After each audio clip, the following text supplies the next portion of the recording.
नमस्कार दोस्तों, welcome to my channel education Adda. देखिए, आज हम लोग बात करेंगे कि जो आयुष की काउंसलिंग चल रही है, उसके लिए आप लोगों को डॉक्यूमेंट्स क्या-क्या रिक्वायर्ड होंगे। तो मैं इसमें पूरे डॉक्यूमेंट्स के बारे में बात करने वाला हूँ कि आपको क्या डॉक्यूमेंट चाहिए, जिससे कि आप लोगों के पास अभी टाइम है, तो आप लोग अपने डॉक्यूमेंट्स बनवा लो। Before I proceed, an important announcement. अगर आप मेरे चैनल पे नए हैं, तो आप मेरे चैनल को सब्सक्राइब कर लीजिए और वीडियो को लाइक कीजिए और जो बेल आइकन है उसको दबा लीजिए, जिससे कि आप लोगों को अपडेट मिलता रहे। जो कुछ भी मैं अपडेट लेके आऊंगा with respect to Ayush counselling, वो आप लोगों को टाइम टू टाइम मिलता रहे।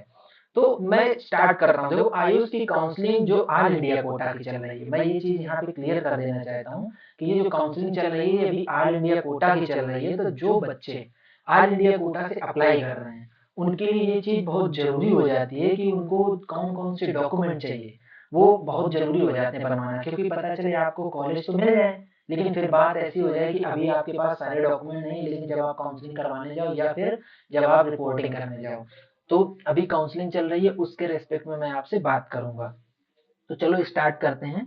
आपको लेके जाने हैं original documents, preferably 2 sets of documents. जो मैं डॉक्यूमेंट बताऊंगा, ये सारे आपको डॉक्यूमेंट ओरिजिनल तो लेके जाने ही जाने हैं, और इनका 2 सेट्स बना लीजिएगा। आप लोग 2 सेट बना लेने हैं आपको। तो इससे आपको क्या होगा कि कोई इश्यू नहीं क्रिएट होगा। मैंने बहुत सारी काउंसलिंग में ऐसा देखा है कि कई बार ऐसा होता है, बच्चे कुछ कुछ सर्टिफिकेट या कुछ कुछ चीजें छोड़ देते हैं, तो दिक्कत हो जाती है। दिक्कतों का सामना ना करना पड़े, इसलिए मैं यही सजेस्ट करूंगा कि हमेशा सारे ओरिजिनल तो लेके जाओ जाओ, इसके बाद 2 सेट्स आप इनका बना लो।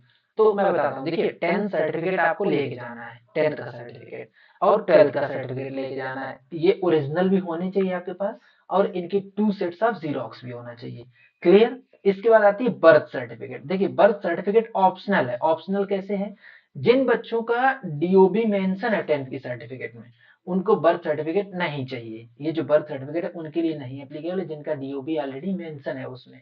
और जिनके 10th की सर्टिफिकेट या 12th में डीओबी नहीं मेंशन है, उन बच्चों को बर्थ सर्टिफिकेट बनवाना पड़ेगा। ठीक। प्रोविजनल अलॉटमेंट लेटर, जब आपको सीट मिल जाएगी तो आपको एक प्रोविजनल अलॉटमेंट लेटर इशू होगा। उस प्रोविजनल अलॉटमेंट लेटर को लेके जाना है। वो EECC के पोर्टल से आपको डाउनलोड होगा। इसके बाद आती है टीसी या माइग्रेशन सर्टिफिकेट। टीसी क्या होता है? इसको बोलते हैं ट्रांसफर सर्टिफिकेट, जो आपको कॉलेज देगा जहां से आपने 12th किया है। जो लास्ट कॉलेज जहां से आपने छोड़ा है, वो आपको ट्रांसफर सर्टिफिकेट देगा। ये स्टेट बोर्ड के लिए एप्लीकेबल होता है। और जो माइग्रेशन सर्टिफिकेट होता है, ये सीबीएसई बोर्ड में माइग्रेशन सर्टिफिकेट मिलता है। ठीक। इसके बाद आती है बात एडमिट कार्ड की। तो एडमिट कार्ड तो आपने नीट यूजी का एग्जाम दिया है, तो एडमिट कार्ड तो आपके पास होना ही चाहिए, और आप लोग उसको संभाल के रखिएगा जब तक आप लोगों को सीट न मिल जाए। एक ये नई एडिशनल चीज इस बार हुई है, ये रिवाइज्ड स्कोर कार्ड जो है। इसका क्या हुआ, अभी नीट का रिवाइज एग्जाम हुआ था। जिन बच्चों ने रिवाइज एग्जाम दिया है, ये उनके लिए एप्लीकेबल है।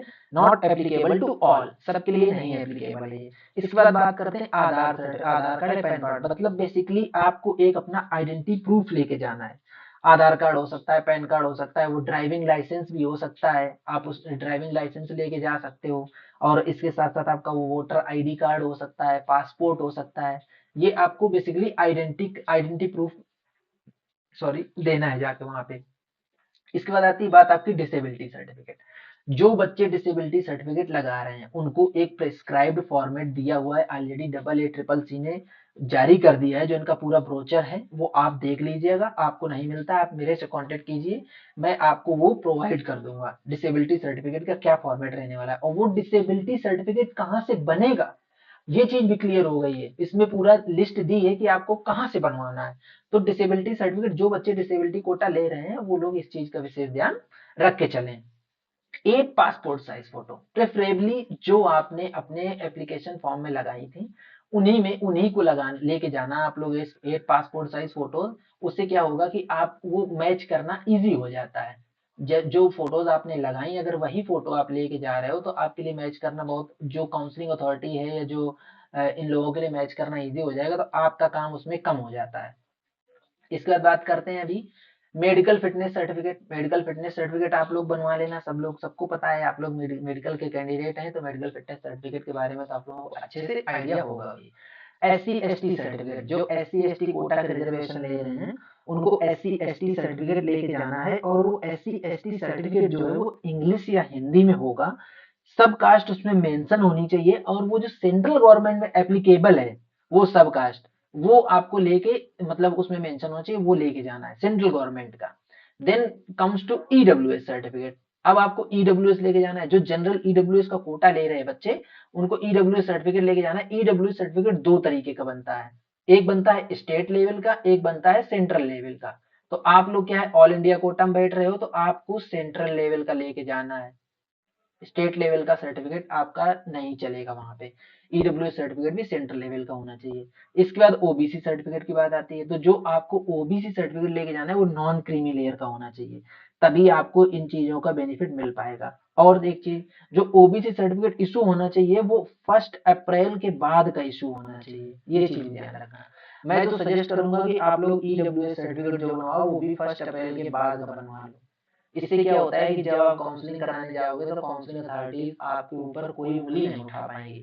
देखिए मेन मोटो क्या होता है कि आपको सीट मिली है, वो सीट किस तरीके से मिली है, आपने जो उसमें मेहनत लगाई है वो मेहनत का कोई तोड़ नहीं है। तो ऐसा ना हो कि इन छोटे छोटे डॉक्यूमेंट्स की वजह से आपकी सीट कैंसिल हो जाए। सीट किसी भी तरीके से कैंसिल नहीं होनी चाहिए एट एनी कॉस्ट, कुछ भी करना पड़े लेकिन सीट नहीं कैंसिल होनी चाहिए। इसलिए सारे डॉक्यूमेंट लेके जाओ, जितना हो सके उतना ओरिजिनल मतलब लेटेस्ट डॉक्यूमेंट प्रोड्यूस करो वहां पे, जिससे कि ये जो इश्यूज क्रिएट हो कि नहीं आपको सीट नहीं मिलेगी। एक दो बच्चे, अभी मैं बीटेक की काउंसलिंग की बात कर रहा हूँ, मेरे पास कई बच्चों का फोन आया कि सर ऐसा हो गया कि बीटेक की मिली मिलाई सीट कैंसिल हो गई। मिली मिलाई सीट क्यों कैंसिल हुई? क्योंकि भैया अपडेटेड डॉक्यूमेंट्स नहीं थे। अब क्या करोगे? अपडेटेड डॉक्यूमेंट आपको लेके जाने चाहिए। इसलिए मैं बोल रहा हूँ कि अपडेटेड डॉक्यूमेंट सारे बनवा के अभी से रख लो, अभी बहुत टाइम है आपके पास। अभी फिर क्या होगा, जैसे ही एक बार आपको सीट मिल जाएगी फिर परेशानी होती है बहुत ज्यादा बनवाने में। इसके अलावा आपको और कुछ, जो बीएमएस की काउंसलिंग चल रही है, कैसे चॉइस फिलिंग करनी है, क्या करना है, कैसे कितने तक कट ऑफ जाएगी, क्या मैं इस बार कट ऑफ जाने के क्या चांसेस हैं। स्टेट की काउंसलिंग के बारे में ये मैं बात कर रहा हूँ, जो सेंट्रल की काउंसलिंग चल रही है वो तो चल ही रही है, उसके बारे में भी आप पूछ सकते हैं। स्टेट में मैं यूपी, बिहार, हरियाणा, राजस्थान, इनको कवर करने के प्लान में हूँ। मैं ये जो अपने जो यूपी के अलाइड स्टेट्स हैं उनको कवर करूंगा। आपको अगर चॉइस फिलिंग में कोई इशू हो रहा है तो आप लोग मुझे कमेंट बॉक्स में बताओ कि आपको चॉइस फिलिंग कैसे करनी है, क्या आपका स्कोर है स्कोर बेस पे, और क्या आपकी रैंक आई है रैंक के बेस पे। मैं आपको सजेस्ट करूंगा, ये सारी सर्विसेज आपको फ्री ऑफ कॉस्ट मिलने वाली है, इसका कोई चार्जेस नहीं देना है आपको। तो आप लोग अच्छे से चॉइस फिलिंग के लिए, आप आपसे चॉइस फिलिंग नहीं हो रही है, हमसे चॉइस फिलिंग करवा लीजिए, हमसे कांटेक्ट कीजिए, हम लोग आपको बताएंगे। और सारे डॉक्यूमेंट रेडी कर लीजिए। इसके अलावा कोई भी डॉक्यूमेंट कहीं से कुछ इशू होता है तो आप हमें व्हाट्सएप कर सकते हैं, हमारा नंबर आपको मिल जाएगा, आपकी व्हाट्सएप टीम हमारी मिल जाएगी, नहीं तो मैं नंबर लिख देता हूँ। 89, एक मिनट,